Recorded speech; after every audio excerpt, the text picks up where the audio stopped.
नमस्कार दोस्तों। अच्छा और बुरा समय हर व्यक्ति के लिए आता है। दोस्तों, कहते हैं कि समय बड़ा बलवान है। आपका अच्छा समय भी आएगा तो बुरा भी आएगा। तो क्या करना है, अच्छे समय को अच्छे एंजॉय के साथ बिताना है, उसमें भावनाओं में न बहना है, कहीं ज्यादा खुशी के चक्कर में अभिमान न आ जाए, इस बात का ध्यान रखें। जब अच्छा समय आया है तब भी उसको थोड़ा सा हजम करें। भगवान आपको हजम करने की क्षमता दे। ऐसा नहीं है कि आप रिश्तेदारी को भूल गए, दोस्तों को भूल गए। इसलिए समय बड़ा बलवान है और समय का हथौड़ा सबके ऊपर चलता है। दोस्तों, भगवान को भी अच्छे और बुरे समय से गुजरना पड़ा तो आप और हम किस खेत की मूली है। इसलिए दोस्तों, जब आपका अच्छा समय आए तो स्वागत करो, भगवान आपको पचाने की क्षमता दे। और यदि आपके जीवन में अगर बुरा समय भी आए तो कोई बात नहीं, वह भी गुजर जाएगा। ऊपर वाले को बोलो, ठीक है भगवान, आपने बुरा वक्त भेजकर हमको मजबूत बनाया। आप कुछ इसी बहाने भगवान आपको कोई नई शक्ति, नई ऊर्जा देना चाहता है। तो आपका बुरा समय भी आए तो उसका स्वागत करो, कोई तकलीफ वाली बात नहीं, वह भी गुजर जाएगा। दोस्तों, हमारे गुरुदेव कहते हैं कि जिसको स्ट्रेस, तनाव झेलने की ताकत आ गई है, जो तनाव रहित कैसे जीवन जिए, जो ईश्वर का ध्यान करता है, भगवान के समय देता है, वो तो तनाव उसके पास रहता ही नहीं है। और उसके पास धन, दौलत, रुपया, पैसा सब यदि ईश्वर के रास्ते जा रहा है और आदमी नेक कार्य कर रहा है, यदि उसके कार्य अच्छे हैं, उसका तन मन धन से किसी को भी वो चोट नहीं पहुंचाता है, शारीरिक रूप से चोट नहीं पहुंचाता है, और वह सबका हित, सबका मंगल चाहता है, तो भगवान कहते हैं कि लक्ष्मी उसके पास चल के आती है। तो दोस्तों, हमारा भी व्यवहार जीवन में ऐसा रहे कि हमसे कोई दुखी हम हमारे माध्यम से किसी को चोट न पहुंचे, हमारे व्यवहार से हम किसी को तकलीफ न दें। ठीक है, चलता रहेगा। अगर मान लो रिश्तेदारी में आपसे कुछ गलती हो गई, जाने अनजाने में अगर मान लो आपसे कुछ गलती हो गई हो, तो आप क्षमा मांग लीजिए, माफी मांग लीजिए। क्षमा वीरों का आभूषण है। जो क्षमा पहले कर देता है वो वीर कहलाता है। तो दोस्तों, आप वीर बनिए। अगर आपसे कोई गलती हो गई तो आप माफी मांग लीजिए। सामने वाला ने यदि कुछ गलती करी, उसको आप क्षमा कर दीजिए। दोस्तों, ये जीवन में आप बताएं कि बहुत सारा स्ट्रेस लेके चलने का टाइम नहीं है, क्योंकि अभी जो वर्तमान में कोरोना के बाद जो समय आया है उसमें कई फाइलें चली गई। आज आप देखिए लोग कैसे मूर्खतापूर्ण जीते हैं। बच्चे को इंजीनियर बना दिया, अच्छी बात है। डॉक्टर बना दिया, बहुत बढ़िया बात है। लड़का तो अमेरिका में पढ़ के आया, बहुत अच्छी बात है। लड़का तो लंदन, ऑस्ट्रेलिया में पढ़ के आया, बहुत अच्छी बात है।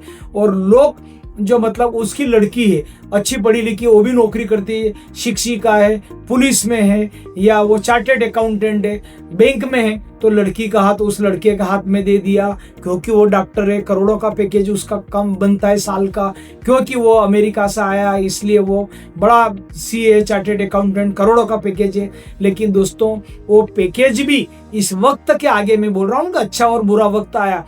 कोरोना में आप देखो, जिधर देखो उधर लाशें लाशें जल रही थी। आप और हमने देखा ना मंजर, 2020, 21, 22 कितना निकला है। 20, 21 तो कब सब लोग याद रखेंगे कि कैसा मंजर था।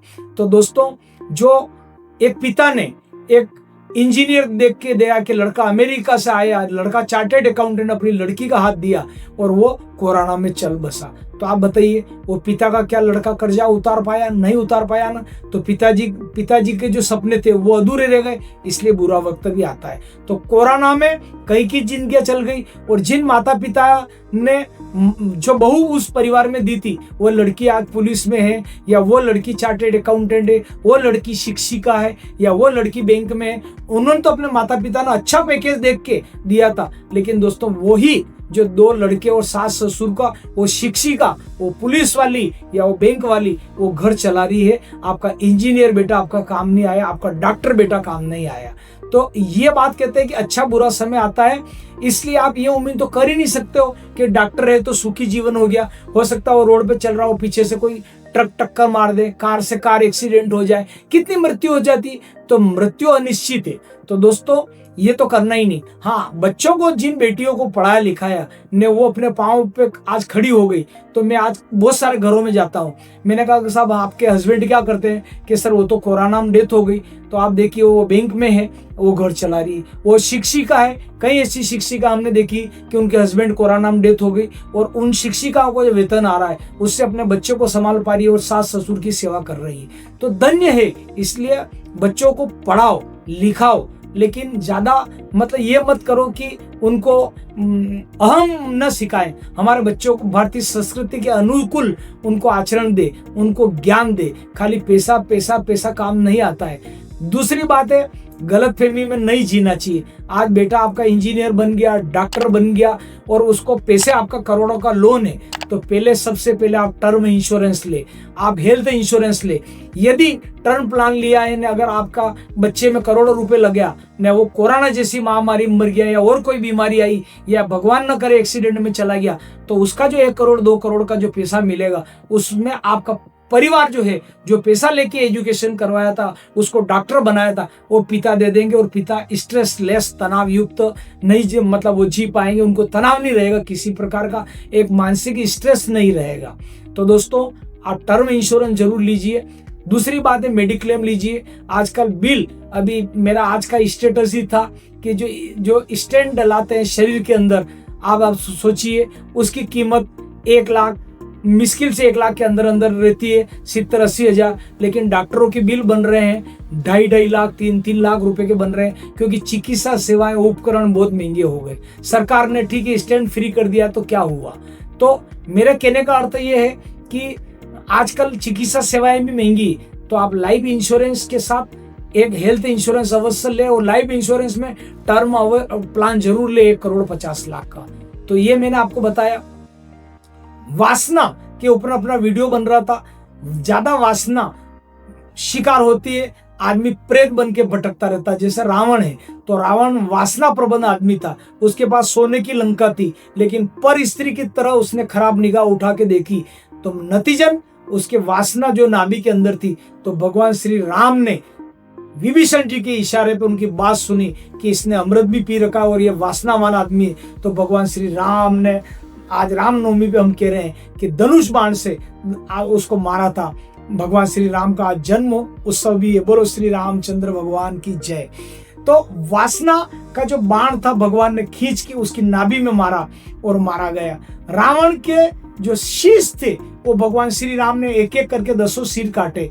वो जो सिर इसलिए काट गए, अहम का प्रतीक है, क्योंकि जिस व्यक्ति में अहम आता है उसका भगवान नया अवतार लेके, राम अवतार लेके उसका सिर काटा गया।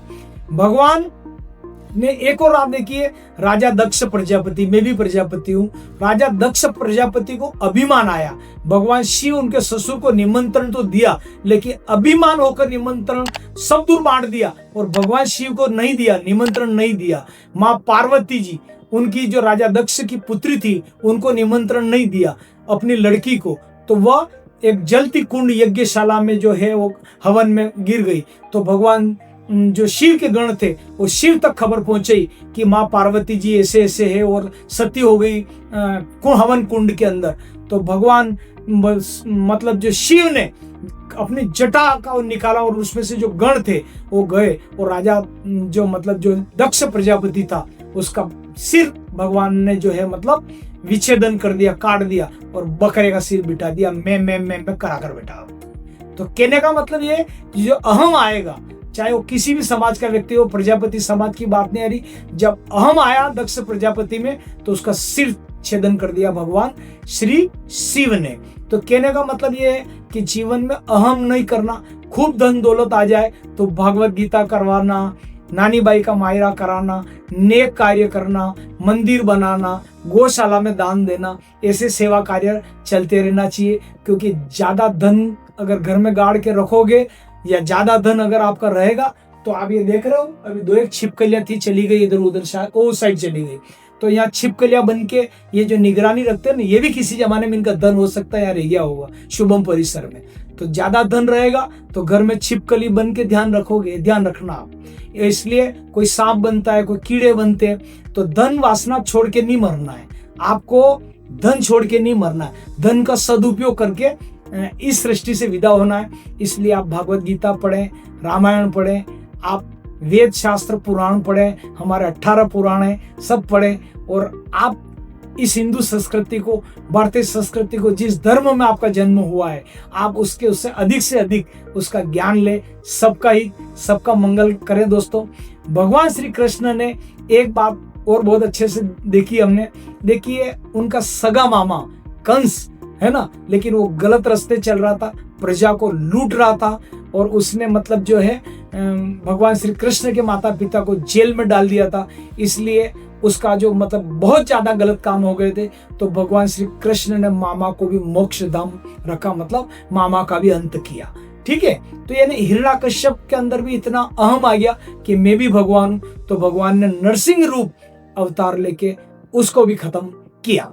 तो ये कहने का मतलब ये है कि मनुष्य जीवन मिला है, सुख दुख मिलता रहेगा। कुर्सी मिली है तो ज्यादा प्रसन्नता की बात नहीं है। हमारा बापूजी कहते हैं कि या तो नेता कुर्सी को छोड़ देता है या कुर्सी नेता को छोड़ देती है, 5 साल के बाद छोड़ देगा। ये आपको बाल्यावस्था मिली, जवानी भी मिलेगी, आपकी युवा अवस्था से होकर गुजरोगे, फिर आपका वृद्धावस्था भी आएगी, और एक दिन मृत्यु को भी चले जाओगे। तो इसलिए ये मनुष्य जीवन किराए का मिला है, अच्छे काम करना है, रजिस्ट्री के चक्कर में नहीं पड़ना है। ये मकान है, जैसे आप किराए के मकान में रहते हो, इसी प्रकार आपकी आत्मा, ये शरीर किराए का मकान है, इसको खाली करके वापस भगवान के वहां पर डिपॉजिट करना है, जमा करना है इसको। इसलिए कर्म करने में सावधानी। जितना धन दौलत आपने अनैतिक तरीकों से कमाया, धोखे दगाबाज से कमाया, तो ये धन तो आपका यहाँ रह जाएगा, लेकिन कर्म आपका साथ में जाएगा, और ये सिर्फ आप अकेले को भुगतना पड़ेगा। परिवार वाले आपका साथ नहीं देंगे, क्योंकि कर्म की गति न्यारी है, आपको ही भुगतना है। तो आप तैयार रहिए दोस्तों, आप अच्छा काम करें जीवन में। वासना नहीं रखना है, ज्यादा वासना दूर का कारण है। अपने को अच्छे कर्म करते हुए, हरि नाम लेते हुए, रोज आप सुबह शाम भगवान का नाम जाप करें, और अच्छे से आपका जीवन रहे, इसका आनंद आप उठाएं। हर रोज जब आपको नई सुबह मिले तो भगवान को धन्यवाद दो कि ईश्वर आपको लाख लाख धन्यवाद, आपने आज एक नई सुबह दी। तो दोस्तों, वीडियो आपको कैसा लगा? अच्छा लगा हो तो इसको लाइक कीजिए, सब्सक्राइब कीजिए, शेयर कीजिए। आज के लिए इतना ही। आप सभी भक्तों को राम जन्मोत्सव की बहुत बहुत हार्दिक शुभकामनाएं। धन्यवाद। हरि ओम।